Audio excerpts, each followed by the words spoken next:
हाँ बेटा, सबसे पहले सभी बच्चों से सुप्रभात। और आज अपने इस वीडियो में कक्षा 11 का जो विषय हिंदी साहित्य है, आपकी इसमें एक पाठ्य पुस्तक है अंतरा।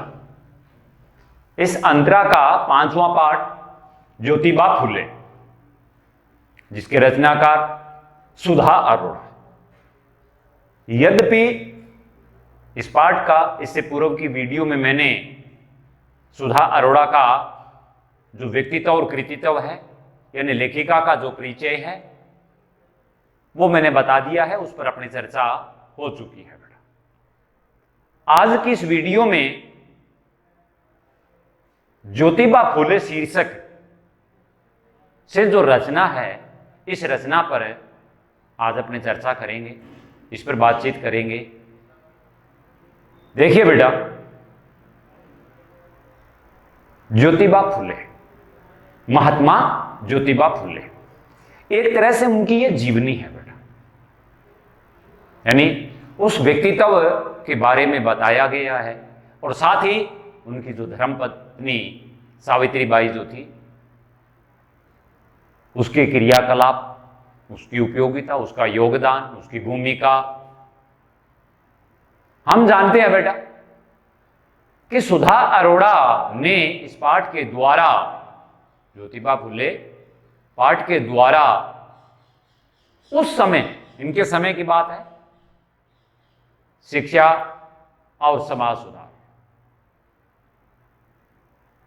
शिक्षा और समाज सुधार संबंधी इनके जो कार्य थे, उन कार्यों को लेकर के ज्योतिबा फुले शीर्षक से सुधा अरोड़ा ने यह रचना की है बेटा। लेखिका बताती है कि इस रचना में जो लेखिका बता रही है कि ज्योतिबा फुले और सावित्रीबाई, इन्होंने उस समय समाज में और धर्म में, ध्यान देना बेटा, आज के समय की बात नहीं है, ये उनके कार्यकाल की, उनके समय की बात है, कि ज्योतिबा फुले और सावित्रीबाई ने समाज और धर्म में, धर्म के क्षेत्र में, समाज और धर्म के क्षेत्र में व्याप्त पारंपरिक जो रूढ़ियां थी, मतलब उस समय समाज में व्याप्त जो रूढ़ियां हैं, या यूं कहें अनीतिपूर्ण जो रूढ़ियां थी, उनका इन लोगों ने, इन दोनों ने डट करके विरोध किया था बेटा।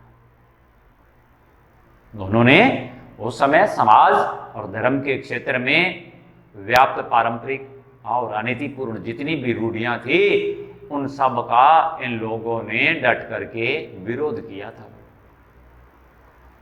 इन दोनों ने ही महिला शिक्षा, इस पाठ का जब हम अध्ययन करते हैं तो ये चीजें हमारे सामने आती है बेटा। देखिए बेटा, आप अपनी पाठ्य पुस्तक सामने रखिए। मैं आपको वैसे नहीं पढ़ा रहा हूं, इस पाठ का जो सार है वो बता रहा हूं आपको। अध्ययन आप स्वयं कीजिए, स्वयं पढ़िए बेटा। तो मैं सार है, क्योंकि पाठ पढ़ने के बाद में बच्चे समझते नहीं भी क्या है, किस तरह से, तो एक कहानी की तरह, कथा प्रवाह के हिसाब से मैं आपको बता रहा हूं कि ज्योतिबा फुले और सावित्रीबाई, इन दोनों ने शिक्षा और समाज में सुधार संबंधी जो उनके कार्य थे, उन कार्यों का उल्लेख किया है, उनका जिक्र किया है। इन दोनों ने ही समाज और धर्म के क्षेत्र में व्याप्त पारंपरिक अनीतिपूर्ण जो रूढ़ियां थी, उनका डट करके विरोध किया। इसके अलावा इन दोनों ने महिला शिक्षा और महिला के अधिकारों की लड़ाई लड़ी बेटा। हम जानते हैं बेटा कि हमारा जो समाज है, भारतीय जो समाज है, ये पुरुष प्रधान समाज है। इस समाज के अंदर पुरुष का, यानी व्यक्ति का वर्चस्व होता है। हमारे समाज में औरत को इतना महत्व नहीं दिया जाता है।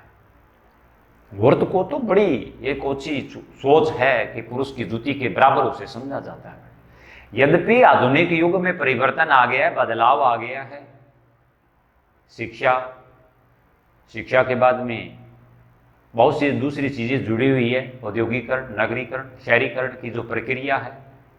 इसके अलावा लोगों के द्वारा जीवन में भौतिकवाद को ज्यादा महत्व देना, जिससे जीवन के अंदर जो गतिशीलता है वो बढ़ चुकी है। और इन सब की वजह से अब पहले जैसी दुर्दशा स्त्री की समाज में नहीं हो रही है, अब बहुत सुधार हो गया है। लेकिन बात उनके समय की है बेटा। उस समय बड़ी दयनीय दशा थी भारतीय नारी की, भारतीय स्त्री की बेटा। देखिए बेटा, इन लोगों ने ज्योतिबा फुले और सावित्री बाई, इन दोनों ने महिला शिक्षा और उसके अधिकारों के लिए जीवन पर्यंत लंबी लड़ाई लड़ी बेटा, या लड़ते रहे बेटा। और इस लड़ाई को लड़ने का इनको परिणाम इनके सामने जो आया वो ये था कि इसके कारण इनको न केवल समाज बल्कि परिवार का भी विरोध झेलना पड़ा।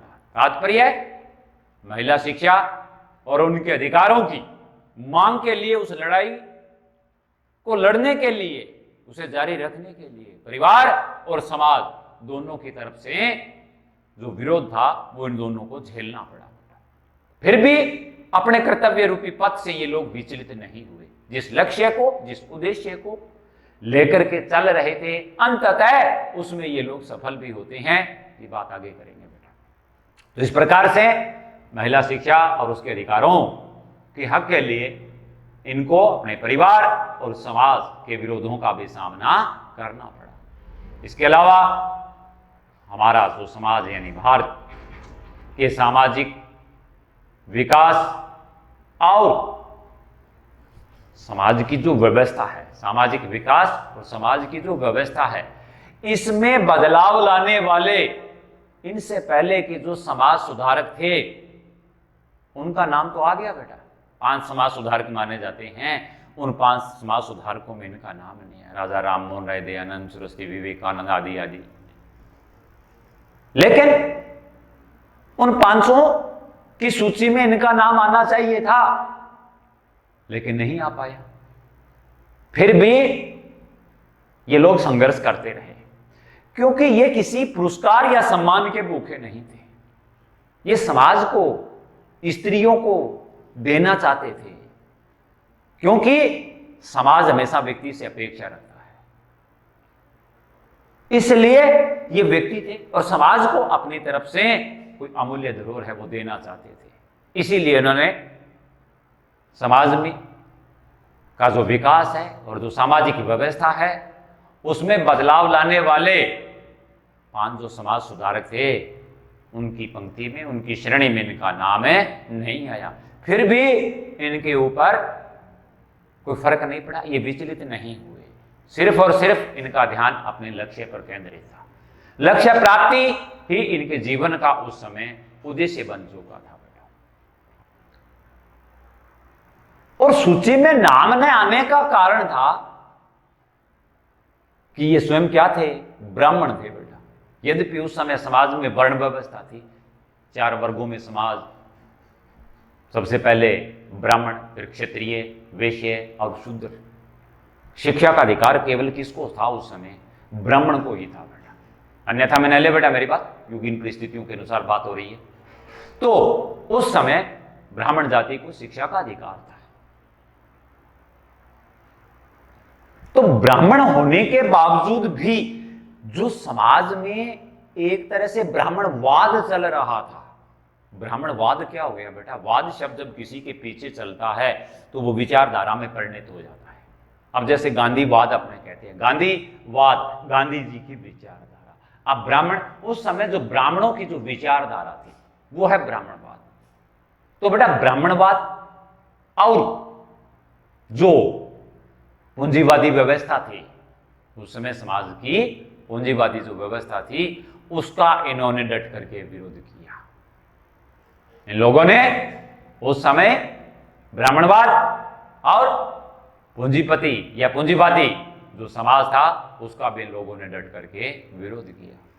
इसके अतिरिक्त वर्ण, जाति और वर्ग व्यवस्था में जो शोषण की प्रक्रिया थी, वर्ण, जाति और वर्ग व्यवस्था के अंदर जो शोषण की प्रक्रिया चल रही थी उसको एक दूसरे के पूरक बताया था। इसके अलावा यदि हम इनके विचारों को उस समय देखना चाहें, उस समय इनके जो विचार थे उन विचारों को यदि हम देखना चाहें, पढ़ना चाहें, तो बेटा उनकी 3 पुस्तकें हैं। उस समय की 3 पुस्तकें, उन पुस्तकों के अंदर उनके विचार पाठक को पढ़ने को मिलते हैं। वो पुस्तक है गुलामगिरी 1-2। पुस्तक का नाम गुलामगिरी।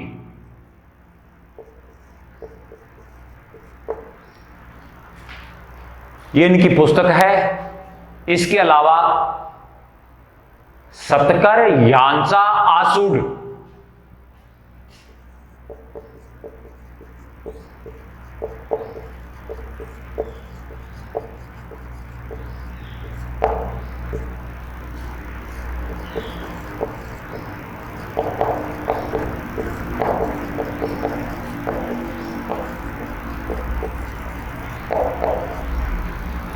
ये मराठी में नाम है बेटा सतकर यांचा आसूड, हिंदी में नाम है किसानों का प्रतिशोध। ये पुस्तक के नाम है बेटा, गुलामगिरी, सतकर यांचा आसूड यानी किसानों का प्रतिशोध। और इसके अलावा सार्वजनिक सत्याधर्म,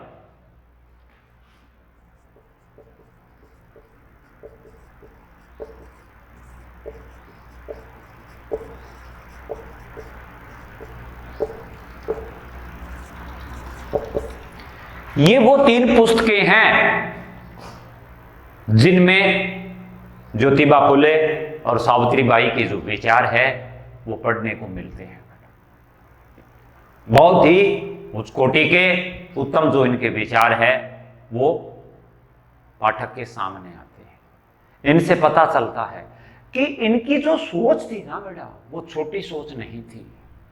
इनकी सोच बहुत लंबी थी, दूरदृष्टि रखने वाले पुरुष थे। ये वर्तमान को लेकर के चर्चा नहीं कर रहे थे। इनकी जो भागदौड़ थी, इनके जीवन की जो गतिशीलता थी, इनका जो उद्देश्य तय कर रखा था वो वर्तमान, उस वर्तमान को लेकर, भविष्य को लेकर के था बेटा। लंबी सोच थी बेटा इनकी, दूरदृष्टि रखते थे। वो उस समय के अनुसार आधुनिक शिक्षा के बारे में कहते थे। उस समय के अनुसार है जो आधुनिक शिक्षा है, उस आधुनिक शिक्षा को लेकर के वे कहते थे यदि विशेष वर्गों को शिक्षा का अधिकार नहीं तो ऐसी शिक्षा का क्या लाभ। विशेष वर्गों को शिक्षा का अधिकार नहीं, क्या कहते थे उनके अनुसार,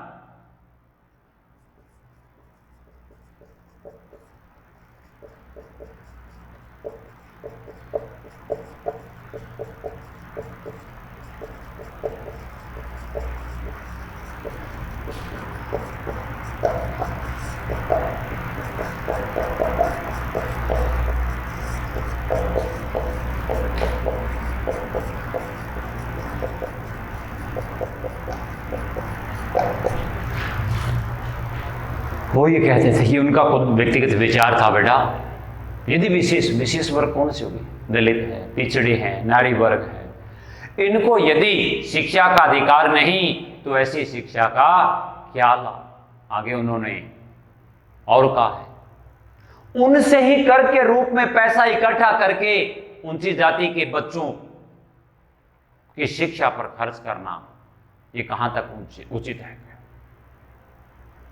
उनसे ही आगे कहते हैं वो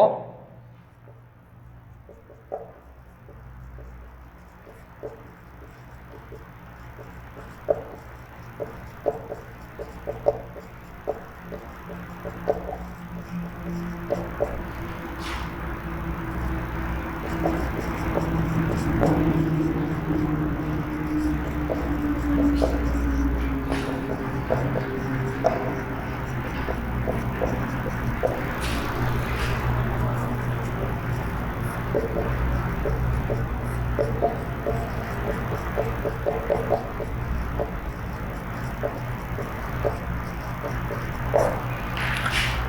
उनका निजी विचार था बेटा। उस समय ऐसी व्यवस्था थी बेटा, छोटे पद, दलित, शोषित, गरीब, असहाय वर्ग के जो लोग थे, निम्न जाति के जो लोग थे, उनको शिक्षा का अधिकार नहीं था। इसलिए वो कहते ऐसी शिक्षा का क्या फायदा है, क्या लाभ ऐसी शिक्षा का।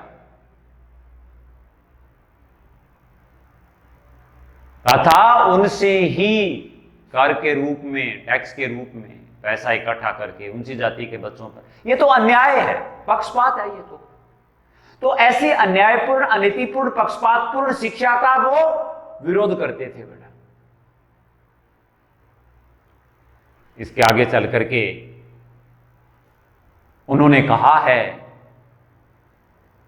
कि जिस परिवार में पिता बौद्ध हो, माता ईसाई हो, बेटी मुसलमान हो और बेटा सत्यधर्मी हो, तो वो परिवार आदर्श परिवार होगा।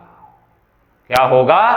आदर्श परिवार। जिस परिवार में पिता बौद्ध, मां ईसाई, बेटी मुस्लिम और बेटा सत्यधर्मी। इनसे पता चलता है बेटा कि उस समय धर्म को लेकर के जो समाज में भेदभाव था उसके वो घोर विरोधी थे। वो सर्वधर्म प्रेमी थे बेटा, सभी धर्मों का आदर करने वाला। इन बातों से, इन शब्दों से, इन उदाहरणों से यह सिद्ध होता है कि उनमें धार्मिक सहिष्णुता की भावना थी। वो सर्वधर्म प्रेमी थे बेटा। जब सारे धर्म एक ही परिवार में इकट्ठे हो जाएंगे, एक ही जगह एकत्रित हो जाएंगे, एक परिवार बन जाएगा, परिवार के अंदर किसी सदस्य के साथ कोई भेदभाव नहीं होता, अपनापन होता है। तो इस प्रकार से सभी धर्मों के अंदर जब परिवार का रूप बन करके आएगा तो ये आपसी बैर है, विरोध है, ईर्ष्या, द्वेष, नफरत, घृणा, सांप्रदायिकता आदि जैसी हीन भावना ये स्वतः ही क्या हो जाएगी? खत्म हो जाएगी। लेकिन इन सब के लिए सर्वधर्म प्रेमी होना आवश्यक है बेटा। इसके आगे ज्योतिबा फुले ने स्त्री शिक्षा पर विशेष रूप से, इनका जो काम था वो यही था बेटा, मूल काम था स्त्री शिक्षा को बढ़ावा देना। तो स्त्री शिक्षा पर बल देते हुए उन्होंने लिखा है कि स्त्री पूर्व का जो अनुभव था, उनके समय जो चल रहा था, उसको आधार बना करके उन्होंने लिखा था कि स्त्री शिक्षा के जो दरवाजे हैं, मतलब उस समय स्त्री शिक्षा को महत्व नहीं दिया जाता था पुरुष प्रधान समाज द्वारा। एक टिप्पणी की है बेटा बीच के अंदर उन्होंने अपने शब्दों के द्वारा, और इस टिप्पणी के अंदर प्रहार है पुरुष युक्त समाज पर, पुरुष प्रधान है समाज पर टिप्पणी है बेटा। और टिप्पणी के द्वारा प्रहार कि पुरुषों की शिक्षा के दरवाजे पुरुषों ने इसलिए बंद किए हैं ताकि वह पुरुषों के समान अधिकार न ले सके। वे पढ़ लिख जाएगी तो वो अपने अधिकारों की मांग करेगी, और अधिकारों की मांग करेगी, अधिकारों की मांग करने का बराबर है कि वो का तात्पर्य है कि वो पुरुष के गुलाम नहीं रहेगी, उसकी दासी बन करके नहीं रहेगी। और पुरुष कभी नहीं चाहता कि औरत पढ़ लिख करके अपने हक की मांग करे, आगे निकले। वो तो ये चाहता है वो उसके पैरों की जूती बन करके रहे, उसके तलवे चाटती रहे। यानी पहले से चला रहा अत्याचार, अन्याय, शोषण, जुल्म है वो उसके ऊपर बरकरार रहेगा। और ये चीज, ये बात, ये बुराई, ये अनीति, ये अन्यायपूर्ण जो काम था पुरुष का, इसको ज्योतिबा फुले स्वीकार नहीं करते थे। इसीलिए उन्होंने कहा स्त्री शिक्षा के दरवाजे पुरुषों ने इसीलिए बंद किया ताकि वह पुरुषों के समान अधिकार न ले सके। उन्होंने स्त्री समानता की प्रतिष्ठा करने वाली नई विवाह विधि की रचना भी की थी, परिवर्तन किया, बदलाव किया बेटा। और परिवर्तन बदलाव का तात्पर्य था कि समाज के अंदर स्त्री की जो प्रतिष्ठा है, मान सम्मान है, वो बढ़े।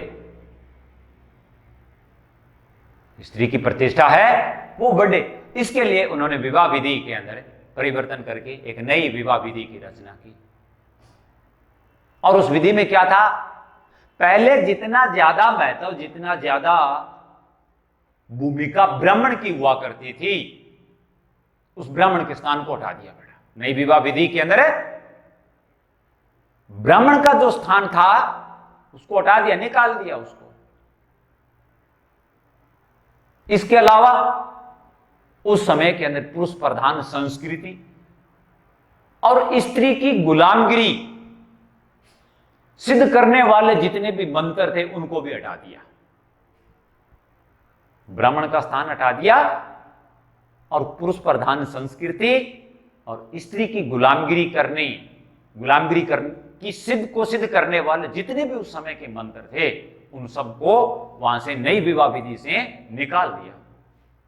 ये थे उनके सुधार, क्योंकि वो लंबी सोच रखते थे, दूरदृष्टि रखते थे, इसलिए इन सभी चीजों को धीरे धीरे वो दूर करते गए। आगे चल करके 1818 की बात आती है बेटा,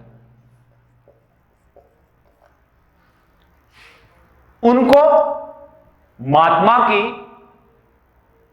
उपाधि से सम्मानित किया जाने लगा। 1818 में ज्योतिबा फुले को महात्मा की उपाधि से सम्मानित किया जाने लगा। तब इस उपाधि को लेने से यह कह करके मना कर दिया उन्होंने कि इससे मेरे संघर्ष का कार्य बाधित होगा। ये सम्मान मिल जाएगा, ये प्रतिष्ठा मुझे मिल जाएगी, तो जैसे मैं पूर्व में स्त्री शिक्षा के लिए समाज में चल रही अनीतिपूर्ण, अन्यायपूर्ण जो रूढ़ियां हैं, जिनका मैं विरोध कर रहा हूं, उसके लिए जो मैं संघर्ष कर रहा हूं, वो संघर्ष मेरा क्या हो जाएगा, रुक जाएगा, बाधित हो जाएगा। मुझे इस उपाधि से नवाजा न जाए, यह कहकर के उन्होंने इनकार कर दिया। वो कोई पद प्रतिष्ठा सम्मान प्राप्त करके जीना नहीं चाहते थे, वो समाज के सच्चे संत थे, सच्चे सेवक थे बड़ा। इसीलिए उन्होंने ये उपाधि, महात्मा की उपाधि थी, इसको लेने से मना कर दिया। जीवन पर्यंत वो संघर्ष करना चाहते थे। वो एक साधारण व्यक्ति की तरह समान रूप से काम करना चाहते थे। पद प्रतिष्ठा प्राप्त करके व्यक्ति का दायरा है वो निश्चित हो जाता है। क्यों? अगर वो उससे आगे कदम बढ़ाता है तो उस पद और प्रतिष्ठा की मर्यादा का उल्लंघन होता है। लेकिन वो एक साधारण व्यक्ति की तरह अपना जीवन यापन करना चाहते थे। उन्होंने, ज्योतिबा फुले ने स्त्रियों को शिक्षा का अधिकार मिलना चाहिए, इस पर बल दिया। कैसे भी हो, समाज को आगे ले जाना है तो पुरुष समाज को आगे नहीं ले जा सकता। एक श्रेष्ठ उन्नत समाज का यदि निर्माण करना है तो उसके अंदर केवल एक पुरुष का योगदान नहीं है, पुरुष के साथ साथ स्त्री का भी योगदान होना जरूरी है। दोनों जब कदम मिला करके आगे बढ़ेंगे तो निश्चित रूप से एक उत्तम और श्रेष्ठ समाज का निर्माण होगा। इसलिए स्त्रियों को शिक्षा का अधिकार मिलना चाहिए, इसके ऊपर वो बल देते थे। और स्त्री शिक्षा को बढ़ावा देने के प्रयासों के क्रम में सबसे पहले उन्होंने अपनी ही पत्नी सावित्री बाई को शिक्षित किया। शुरुआत अपनी पत्नी से की थी, तो वो पत्नी, लेकिन है तो वो एक महिला, एक नारी, एक स्त्री। तो यह पुनीत कार्य उन्होंने सबसे पहले सावित्री बाई से शुरू किया, उसको शिक्षित किया। यद्यपि सावित्री बाई में पढ़ने लिखने की जो रुचि थी वो बचपन से विद्यमान थी, लेकिन उनके माता पिता ने उनको पढ़ाया नहीं। उनके पिता की सोच थी, इसलिए नहीं पढ़ाया कि लड़कियां पढ़ लिख करके बिगड़ जाती हैं। एक रूढ़ी थी, एक बुरी सोच थी बड़ा। तो वो उसे अवसर नहीं मिल पाया और उसके माता पिता ने इस बात को समझा नहीं। और पिता की सोच तो ये थी कि लड़कियां पढ़ लिख करके बिगड़ जाती है, इसलिए उन्होंने उनको सावित्रीबाई को पढ़ाया नहीं। लेकिन ये कार्य है उनके पति ज्योतिबा फुले ने घर के अंदर ही सबसे पहले उनको पढ़ाया। इसके अलावा 14 जनवरी 1848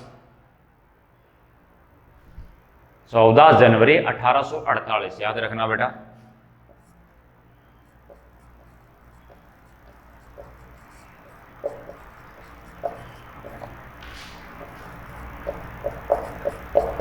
पुणे महाराष्ट्र में है, एक शहर है, प्रसिद्ध शहर है बेटा। 14 जनवरी 1848 को पुणे में सबसे पहले भारत की सबसे पहले कन्या पाठशाला खुली थी बेटा, यानी लड़कियों के लिए स्कूल खुला था। कब? 14 जनवरी 1818 में, सॉरी 1848 में। 14 जनवरी 1848 में पुणे में, महाराष्ट्र में उस समय लड़कियों के लिए पाठशाला यानी विद्यालय खुला बेटा।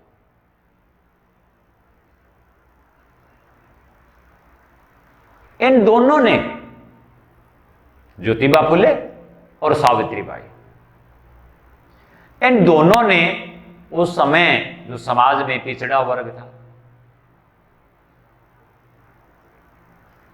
समाज में जो पिछड़ा वर्ग था, इसके अलावा जो लड़कियां थी, उनके लिए पाठशालाएं खोलना आरंभ कर दिया था बेटा।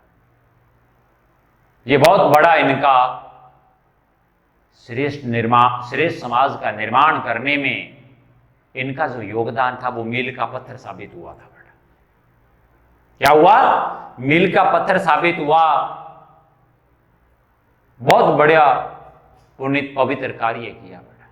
ये उनकी बदौलत है कि आज हम देख रहे हैं पुरुष के बराबर, उसके कंधे से कंधा मिला करके स्त्री है वो आगे बढ़ रही है। बेटियों को, लड़कियों को आज पढ़ाया जा रहा है। यहां भी जो प्रतिष्ठित समाज था उसने इनका विरोध किया। यहां भी पाठशालाएं खोलने शुरू की तो उस समय का जो प्रतिष्ठित समाज था उसने इनके कार्यों का, इनके कामों का विरोध किया।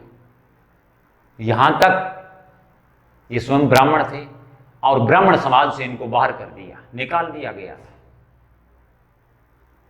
इतने ब्राह्मण जो समाज था वो इनका घोर विरोधी हो गया। कारण था कि धीरे धीरे इस प्रकार से समाज के लोग पढ़ने लगे तो फिर अपने को कौन पूछेगा, अपना धंधा तो चौपट हो जाएगा।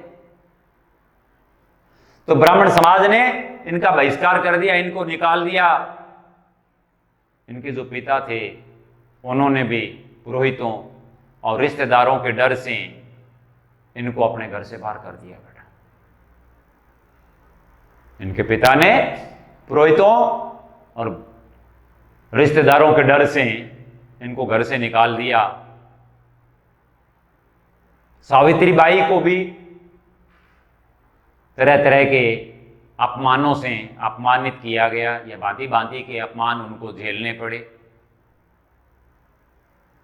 लेकिन इन दोनों ने 1840 से लेकर